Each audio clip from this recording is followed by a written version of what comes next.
प्यारे विद्यार्थियों नमस्कार। स्वागत है आप सभी का आपके अपने YouTube channel MP classes Jhunjhunu 2.0 के अंदर। जो भी विद्यार्थी सीटी प्रति परीक्षा 2026 है, जी हाँ साथियों, यदि आप भी तैयारी कर रहे हो सीटी ग्रेजुएशन लेवल या सीटी 10+2 की तैयारी, तो आप सभी के लिए बहुत ही महत्वपूर्ण क्वेश्चनों की क्लास हम लेकर आ चुके हैं, जिसके अंदर साथियों हम हल करने वाले हैं सामान्य विज्ञान से जुड़े हुए टॉप 50 महत्वपूर्ण क्वेश्चन। जी हाँ साथियों, सिलेबस के अकॉर्डिंग और बदलते पैटर्न को मद्देनजर रखते हुए ये क्लास तैयार की गई है। जी हाँ साथियों, सामान्य विज्ञान से जो आपके जुड़े हुए आपके इंपॉर्टेंट क्वेश्चन है ना, ये आपकी एग्जाम में 15 महत्वपूर्ण क्वेश्चन आने वाले हैं। तो ये साथियों सिलेबस के अकॉर्डिंग क्लास है। तो आज की इस बहुत ही बेहतरीन क्लास को हम फटाफट स्टार्ट करते हैं। उम्र थका नहीं सकती, ठोकरे गिरा नहीं सकती, अगर जिद हो जीतने की तो हार भी हरा नहीं सकती। साथियों तो आज की क्लास का 1 नंबर क्वेश्चन क्या कहता है कि भोजन का पकना किस प्रकार का परिवर्तन है? भौतिक परिवर्तन, रासायनिक परिवर्तन, जैविक परिवर्तन, तापीय परिवर्तन। भोजन का पकना साथियों क्या है? एक प्रकार का रासायनिक परिवर्तन है। तो रासायनिक परिवर्तन है तो ऑप्शन नंबर बी आपका यहां पर बिल्कुल सही हो जाएगा। जल का वाष्पीकरण होना कौन सा परिवर्तन है? भौतिक परिवर्तन, रासायनिक परिवर्तन, नाभिकीय परिवर्तन, जैविक परिवर्तन। जल का वाष्पीकरण हो रहा है साथियों, तो ये भौतिक परिवर्तन है, क्योंकि जल वाष्प में बदलेगी और यदि वाष्प को साथियों ठंडा किया जाएगा तो वह वापिस साथियों जल बन सकती है। तो ये साथियों क्या है? भौतिक परिवर्तन का उदाहरण है। तो ऑप्शन नंबर ए सही रहेगा। रासायनिक परिवर्तन में साथियों एक वस्तु दूसरी वस्तु में परिवर्तित होने के बाद में वापिस उसी रूप में नहीं आती है, परंतु भौतिक परिवर्तन में ऐसा संभव है साथियों। अगला क्वेश्चन है, लोहे पर जंग लगना निम्नलिखित में से किसका उदाहरण है? यह क्वेश्चन तो इंपॉर्टेंट है, बिल्कुल इंपॉर्टेंट है। भौतिक परिवर्तन, उत्क्रमणीय परिवर्तन, तापीय परिवर्तन, रासायनिक परिवर्तन। जी हाँ, लोहे पर जंग लगना जो है यह साथियों ध्यान में रखिएगा एक प्रकार का रासायनिक परिवर्तन है। तो रासायनिक परिवर्तन है तो ऑप्शन नंबर डी सही हो जाएगा। कई बार पूछा जाता है कि लोहे पर जंग लग जाता है तो उसके भार में क्या होता है? तो उसके भार में साथियों वर्दी होती है, उसका भार बढ़ जाता है। जी हाँ, अगला क्वेश्चन है, कमरे के ताप पर द्रव अवस्था में पाए जाने वाली धातु कौन सी है? धातु की बात हो रही है यहां पर। ब्रोमीन, सोडियम, पारा या मरकरी, पोटेशियम। कमरे के तापमान पर द्रव अवस्था में पाई जाने वाली आपकी धातु की बात करें तो यह साथियों आपकी पारा या मरकरी होती है। तो ऑप्शन नंबर सी सही रहेगा। जी हां, भूपरपट्टी में सर्वाधिक मात्रा में पाए जाने वाली धातु कौन सी है? एल्यूमिनियम, लोहा, तांबा या कैल्शियम।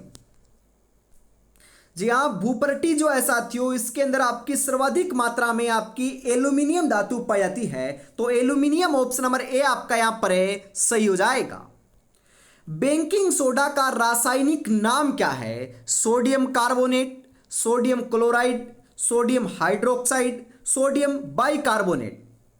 बेकिंग सोडा का जो रासायनिक नाम है साथियों ये आपका सोडियम बाइकार्बोनेट है। तो sodium bicarbonate option number D आपका बिल्कुल सही हो जाएगा। विद्युत की सर्वोत्तम सुचालक धातु कौन सी है? सोना, तांबा, एल्यूमिनियम, चांदी। विद्युत की जो सर्वोत्तम जो आपकी सुचालक धातु है साथियों यह आपकी कौन सी है? यह चांदी है, सिल्वर है। तो ऑप्शन नंबर डी सही हो जाएगा। अगला क्वेश्चन है कि परावर्तन के नियमानुसार आपतन कोण का मान परावर्तन कोण के मान के कैसा होता है? बराबर होता है, अधिक होता है, कम होता है, दोगुना होता है? कैसा होता है साथियों बताओ जरा। जी हां साथियों, बराबर होता है, इक्वल होता है। तो ऑप्शन नंबर ए आपका सही हो जाएगा। समतल दर्पण द्वारा बना प्रतिबिंब सदैव कैसा होता है? आभासी एवं सीधा, वास्तविक एवं उल्टा, वास्तविक एवं सीधा, आभासी एवं उल्टा। समतल दर्पण द्वारा बना जो प्रतिबिंब है साथियों, यह आभासी होता है और सीधा भी होता है। आभासी एवं सीधा, ऑप्शन नंबर ए आपका यहां पर बिल्कुल सही हो जाएगा। आपतित किरण और आपतन बिंदु पर खींचे गए अभिलंब के बीच का कोण क्या कहलाता है? परावर्तन कोण, विचलन कोण, आपतन कोण, समकोण। आपतित किरण और आपतन बिंदु पर जो खींचे गए अभिलंब के बीच का जो कोण है ना, यह आपतन कोण कहलाता है साथियों। आपतन कोण, ऑप्शन नंबर सी आपका यहां पर सही हो जाएगा। श्वेत प्रकाश का प्रिज्म द्वारा 7 रंगों में विभक्त होना क्या कहलाता है? परावर्तन, वर्ण विक्षेपण, अपवर्तन, विवर्तन। जी हां, क्या कहलाता है साथियों? वर्ण विक्षेपण कहलाता है। तो वर्ण विक्षेपण, ऑप्शन नंबर बी आपका यहां पर सही हो जाएगा। निकट दृष्टि दोष से दूर करने के लिए किस लेंस का प्रयोग किया जाता है? उत्तल लेंस का, समतल लेंस का, बेलनाकार लेंस का, अवतल लेंस का। निकट दृष्टि दोष दूर करने के लिए जो है ना, यह साथियों आपका अवतल लेंस का उपयोग किया जाता है। तो अवतल लेंस, ऑप्शन नंबर डी आपका यहां पर सही हो जाएगा। दूर दृष्टि दोष से पीड़ित व्यक्ति में वस्तु का प्रतिबिंब कहां बनता है? रेटिना के ऊपर, रेटिना से आगे, रेटिना के पीछे, अंध बिंदु पर। दूर दृष्टि दोष से पीड़ित व्यक्ति में वस्तु का जो प्रतिबिंब है साथियों, यह आपका रेटिना के पीछे बनता है। तो रेटिना के पीछे, ऑप्शन नंबर सी सही रहेगा। बीच में मोटा तथा किनारों पर पतला लेंस कौन सा होता है? उत्तल लेंस, अवतल लेंस, समतल लेंस, द्विफोक्सी लेंस। जी हाँ, बीच में तो मोटा होता है और किनारों पर पतला होता है। तो यह साथियों कौन सा होता है? तो यह उत्तल लेंस की विशेषता है। और साथियों किनारों से मोटा और बीच से पतला कौन सा होता है? तो यह अवतल लेंस होता है। ये दोनों आपके ठीक विपरीत हैं। तो ऑप्शन नंबर ए आपका यहां पर सही हो जाएगा। जरा दृष्टि दोष के निवारण के लिए प्रयुक्त लेंस कौन सा है? अवतल लेंस, उत्तल लेंस, द्विफोक्सी लेंस, बेलनाकार लेंस। जी हाँ, जरा दृष्टि दोष से के निवारण के लिए जो है ना, ये द्विफोक्सी लेंस का क्या किया जाता है साथियों? उपयोग किया जाता है। तो ऑप्शन नंबर सी जो है ये आपका यहाँ पर सही हो जाएगा। और अभी तक साथियों आपने चैनल को सब्सक्राइब और क्लास को लाइक और शेयर नहीं किया है तो फटाफट से जरूर कर दीजिएगा। अब से साथियों रेगुलरिटी के साथ आपकी जो क्लास है ना, ये आपको ध्यान में रखना है। जी हाँ, सुबह 8 बजे और शाम को 9 बजे ये 2 क्लासें आपको देखने को मिलने वाली है। इन दोनों क्लासों को आपको रेगुलरिटी के साथ एग्जाम तक साथियों देखना है। जी हाँ, आगे बढ़ते हैं फटाफट। और साथियों ये जो श्री श्याम ई बुक नोट्स है ना, ये आपकी भारी डिमांड के ऊपर साथियों आपने कहा कि सर ऑफर लेकर आओ। तो ये साथियों स्वतंत्रता दिवस के ऊपर जो है ना, 15 अगस्त के पावन अवसर के ऊपर साथियों इसका ऑफर आ चुका है। बिल्कुल आपको साथियों 69 रुपए में साथियों ये ई बुक आपको मिलने वाली है। तो आपको साथियों इस नंबर के ऊपर पेमेंट करना है और स्क्रीनशॉट भेजते ही आपको मिल जाएगी। अगला क्वेश्चन है, भारतीय अंतरिक्ष अनुसंधान संगठन इसरो की स्थापना किस वर्ष हुई थी? 1969 में, 1965 में, 1975 में, 1982 में। जी हाँ साथियों, इसरो की जो स्थापना है ना, यह आपकी 1969 में हुई थी। तो 1969 ऑप्शन नंबर ए सही हो जाएगा। भारत द्वारा प्रक्षेपित प्रथम कृत्रिम उपग्रह कौन सा था? भास्कर, रोहिणी, आर्यभट्ट, एप्पल। जी हाँ साथियों, भारत द्वारा जो प्रक्षेपित प्रथम कृत्रिम उपग्रह है यह आपका कौन सा था? तो यह आर्यभट्ट था। ध्यान में रखिएगा, यह आपका आर्यभट्ट था। आर्यभट्ट ने साथियों क्या की थी? शून्य, जीरो की भी खोज की थी।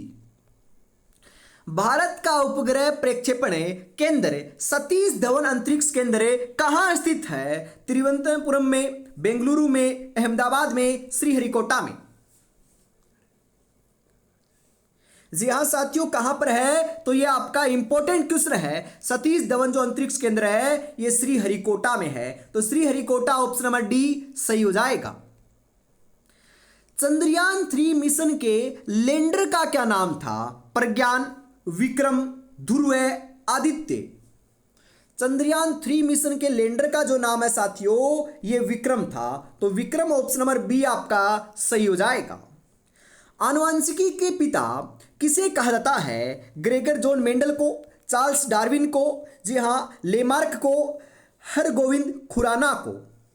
आनुवंशिकी के जो पिता है ना साथियों, फादर ऑफ जेनेटिक्स, ये किसे कहा जाता है? ये ग्रेगर जॉन मेंडल को कहा जाता है, तो ऑप्शन नंबर ए आपका सही हो जाएगा। सामान्य मनुष्य की कोशिका में कितने जोड़े गुणसूत्र पाए जाते हैं? 22 जोड़े, 23 जोड़े, 24 जोड़े या 46 जोड़े? कितने जोड़े पाए जाते हैं? 23 जोड़े पाए जाते हैं। जी हाँ, जोड़ों की बात करें तो 23 जोड़े और वैसे गुणसूत्रों की बात करें तो आपके 46 गुणसूत्र पाए जाते हैं। ऑप्शन नंबर बी सही रहेगा। मेंडल ने अपने आनुवंशिकता के प्रयोगों के लिए किस पौधे का चयन किया था? जी हाँ, मीठी मटर का, चना का, सरसों का, उद्यान मटर का। जी हाँ साथियों, मटर का तो उपयोग किया था परंतु मीठी मटर का उपयोग नहीं किया, उद्यान मटर का उपयोग किया था। कौन से का साथियों? उद्यान मटर का, तो ऑप्शन नंबर डी आपका यहां पर बिल्कुल सही हो जाएगा। जीन शब्द का सर्वप्रथम प्रयोग किस वैज्ञानिक ने किया था? वाटसन ने, मेंडल ने, जोहानसन ने, मॉर्गन ने। जीन शब्द का जो सर्वप्रथम प्रयोग है साथियों, यह आपका ध्यान में रखिएगा, बिल्कुल बिल्कुल सही बता रहे हो। यह आपका प्रयोग जो है ये जोहानसन ने किया था, तो जोहानसन ऑप्शन नंबर सी सही रहेगा। पुरुष में लिंग निर्धारण के लिए गुणसूत्रों का कौन सा जोड़ा उत्तरदायी होता है? XX, XY, XY या फिर बिल्कुल XO या YY? कौन सा होता है साथियों? X और Y उत्तरदायी होता है, तो ऑप्शन नंबर बी आपका यहां पर सही हो जाएगा। पारिस्थितिकी तंत्र में ऊर्जा का प्राथमिक एवं मुख्य स्रोत क्या है? जी हां, हरी वनस्पतियां, ATP, ग्लूकोज, सूर्य का प्रकाश। जी हाँ बिल्कुल साथियों, यहां पर आप 25 नंबर के अंदर राइट आंसर लगा रहे हो। ये सूर्य का प्रकाश है साथियों। मुख्य स्रोत क्या है? सूर्य का प्रकाश है, तो ऑप्शन नंबर डी सही रहेगा। अगला क्वेश्चन है कि पारिस्थितिकी तंत्र में प्रथम पोषी स्तर के अंतर्गत कौन आते हैं? शाकाहारी जंतु, मांसाहारी जंतु, प्राथमिक उत्पादक हरे पौधे या अपघटक? कौन आते हैं साथियों? तो इसके अंदर प्राथमिक उत्पादक जो हरे पौधे हैं ना साथियों, यह आते हैं, तो ऑप्शन नंबर सी जो है ना यह आपका यहां पर बिल्कुल बिल्कुल सही आंसर साथियों यहां पर आपका देखने को मिल जाएगा। आगे बढ़ते हैं साथियों। अगला क्वेश्चन है कि भारत में चिपको आंदोलन मुख्य रूप से किससे संबंधित था? जल संरक्षण से, मृदा संरक्षण से, वन संरक्षण से, वायु संरक्षण से? किससे संबंधित था साथियों? बिल्कुल बिल्कुल आप यहां पर सही आंसर लगा रहे हो। चिपको आंदोलन का जो संबंध है ना यह आपका वन संरक्षण से था, तो वन संरक्षण ऑप्शन नंबर सी जो है ना यह आपका यहां पर बिल्कुल बिल्कुल राइट आंसर हो जाएगा। अगला क्वेश्चन है, ओजोन परत वायुमंडल की किस परत में पाई जाती है? क्षोभ मंडल में, समताप मंडल में, मध्य मंडल में, आयरन मंडल में? ओजोन परत की बात करें साथियों तो यह आपकी जो है ना ये समताप मंडल के अंदर पाई जाती है, तो समताप मंडल आपका ऑप्शन नंबर बी जो है ना यह आपका यहां पर बिल्कुल बिल्कुल सही आंसर हो जाएगा। खाद्य श्रृंखला में शाकाहारी जीव किस स्तर पर होते हैं? प्राथमिक उपभोक्ता के स्तर पर, प्राथमिक उत्पादक के रूप में, द्वितीयक उपभोक्ता के रूप में, अपघटक के रूप में? किसके रूप में होते हैं? प्राथमिक उपभोक्ता के रूप में होते हैं, तो ऑप्शन नंबर ए जो है साथियों यह आपका यहां पर बिल्कुल बिल्कुल सही आंसर हो जाएगा। अगला क्वेश्चन है, डीएनए की द्विकुंडली, जी हां साथियों, द्विकुंडलिनी संरचना किसने प्रस्तुत की थी? रॉबर्ट हुक ने, वाटसन एवं क्रिक ने, मेंडल ने, लुई पास्चर ने? किसने प्रस्तुत की थी साथियों? तो यहां पर आपका जो बिल्कुल बिल्कुल राइट आंसर देखने को मिल रहा है, यह क्या देखने को मिल रहा है साथियों? 30 नंबर के अंदर आपका राइट आंसर वाटसन एवं क्रिक, ऑप्शन नंबर बी जो है ना ये आपका बिल्कुल सही आंसर यहां पर आपका हो जाएगा। अगला क्वेश्चन है साथियों यहां पर है, विश्व का प्रथम क्लोन स्तनधारी जीव कौन सा था? मीरा बकरी, समरूपा भैंस, पोली गाय, डोली भेड़।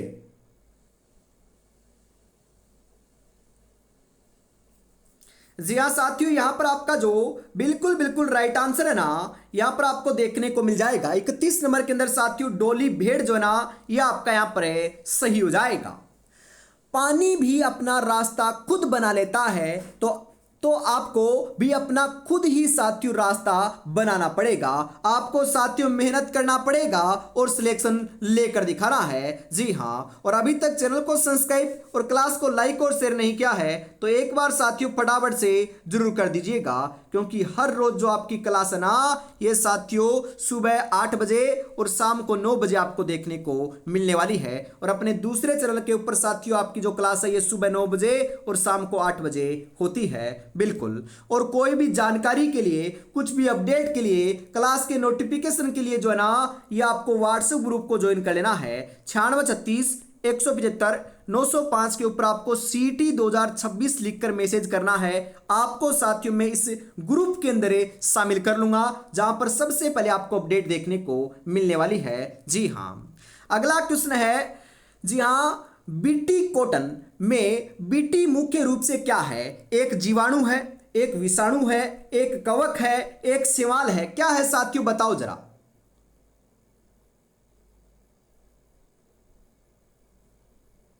जी हाँ साथियों, बीटी कॉटन में बीटी जो है ना यहां पर ध्यान में रखिएगा यह आपका साथियों एक जीवाणु है, तो एक जीवाणु ऑप्शन नंबर ए आपका सही हो जाएगा। रेशम कीट पालन का अध्ययन क्या कहलाता है? Apiculture, sericulture, pisciculture, floriculture.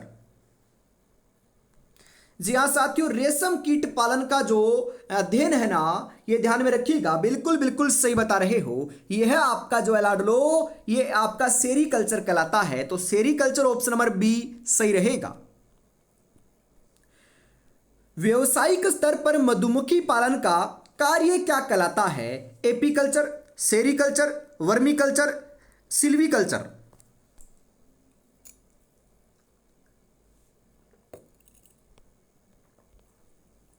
जी हाँ साथियों, मधुमक्खी पालन का जो कार्य है ना यह साथियों ध्यान में रखिएगा एपीकल्चर कहलाता है। एपीकल्चर ऑप्शन नंबर ए सही रहेगा।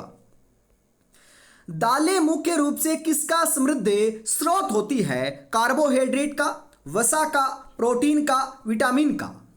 दालों की बात करें तो दालें जो है साथियों ये आपके प्रोटीन का, अरे साथियों दालें जो है ना यहां पर आपका ध्यान में रखिएगा यह आपके साथियों प्रोटीन का क्या है समृद्ध स्रोत होती है, तो ऑप्शन नंबर सी सही रहेगा। मलेरिया की दवा कुनेन किस पौधे की छाल से प्राप्त की जाती है? यह क्वेश्चन भी आएगा। नीम, सिकोना, अस्परगंधा, इसबगोल। जी हाँ, ये जो आपका सिकोना होना था, सिकोना की साथियों छाल से प्राप्त होती है, तो ऑप्शन नंबर बी आपका यहां पर है सही हो जाएगा।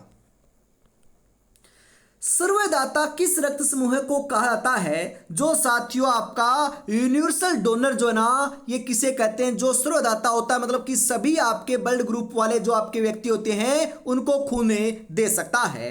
ए negative, B positive, A B positive, O negative. कौन होता है साथियों? तो ये आपका ओ नेगेटिव होता है। ओ नेगेटिव तो आपका साथियों सर्वदाता होता है और ए बी जो है ना ये सर्वग्राही होता है, ध्यान में रखिएगा। तो यहां पर ऑप्शन नंबर डी सही रहेगा। सर्वग्राही रक्त समूह कौन सा है? अभी अभी तो बताया है, ये आपका ए बी होता है। RH कारक, जी हां साथियों, की खोज सर्वप्रथम किस जीव में की गई थी? कुत्ते में, बिल्ली में, रिसस बंदर में, खरगोश में। किसमें की गई थी साथियों? तो यह आपका रिसस बंदर के अंदर की गई थी। मानव शरीर में हीमोग्लोबिन का मुख्य कार्य क्या होता है? ऑक्सीजन का परिवहन करना, जीवाणुओं को नष्ट करना, रक्त का थक्का जमाना, ऊर्जा प्रदान करना। मानव शरीर में हीमोग्लोबिन का जो मुख्य कार्य है यह साथियों ऑक्सीजन का परिवहन करना होता है। तो ऑप्शन नंबर ए आपका यहां पर सही हो जाएगा।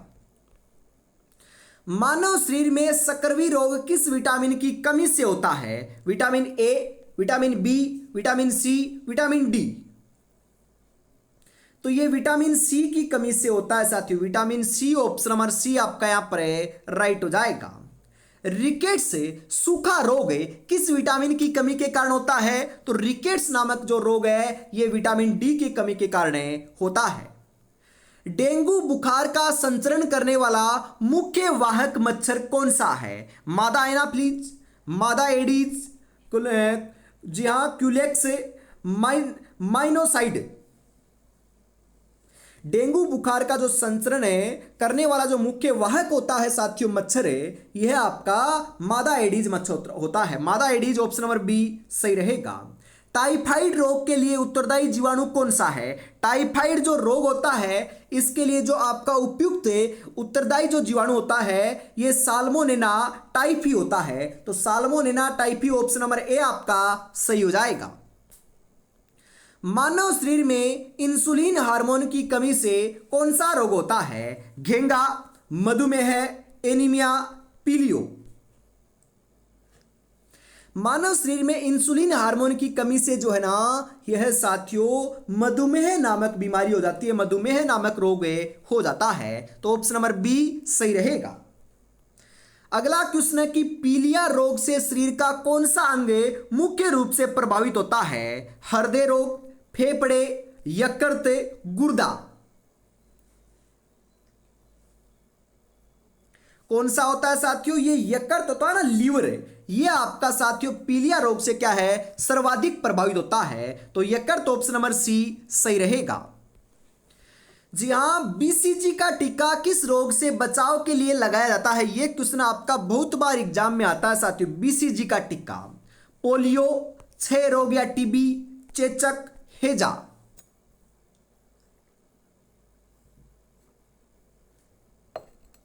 जी हां, बीसीजी का जो टीका है साथियों ये क्षय रोग या टीबी के साथियों बचाव के लिए लगाया जाता है। तो ऑप्शन नंबर बी सही रहेगा। सामान्य मानव शरीर का तापमान कितना होता है? 37 degree Celsius, 98.6 degree Celsius, 32 degree Celsius, 40 degree Celsius.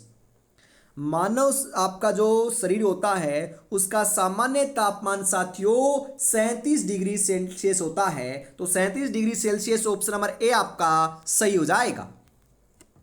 अगला क्वेश्चन है मानव शरीर की सबसे बड़ी ग्रंथि कौन सी है? अग्नाशय ग्रंथि, थायराइड ग्रंथि, पीयूष ग्रंथि, यकृत ग्रंथि। कौन सी है? तो ये यकृत ग्रंथि है साथियों, यकृत ग्रंथि ऑप्शन नंबर डी सही रहेगा। और इसी के साथ आज की इस बेहतरीन क्लास का अंतिम 50 नंबर क्वेश्चन आ चुका है साथियों। जी हां, विटामिन ए की कमी से कौन सा रोग हो जाता है? बेरी, स्कर्वी, रतौंधी, रिकेट्स। जी हाँ साथियों, विटामिन ए की कमी से रतौंधी होता है, बी से बेरी होता है, सी से सकरवी होता है, डी से रिकेट्स होता है। तो यहां पर आपका रतौंधी ऑप्शन नंबर सी जो है साथियों ये बिल्कुल आपका सही आंसर हो जाएगा। जी हाँ साथियों, तो आज की इस बेहतरीन क्लास के अंदर हम इतना रखते हैं, वापिस मिलेंगे कल सुबह 8 बजे। तब तक अपनी तैयारी में जुटे रहिएगा। जी हाँ, और इस ई बुक को आपको परचेज करना है तो मात्र 69 रुपये में आप परचेज कर सकते हो। जी हाँ, जय हिंद, जय भारत।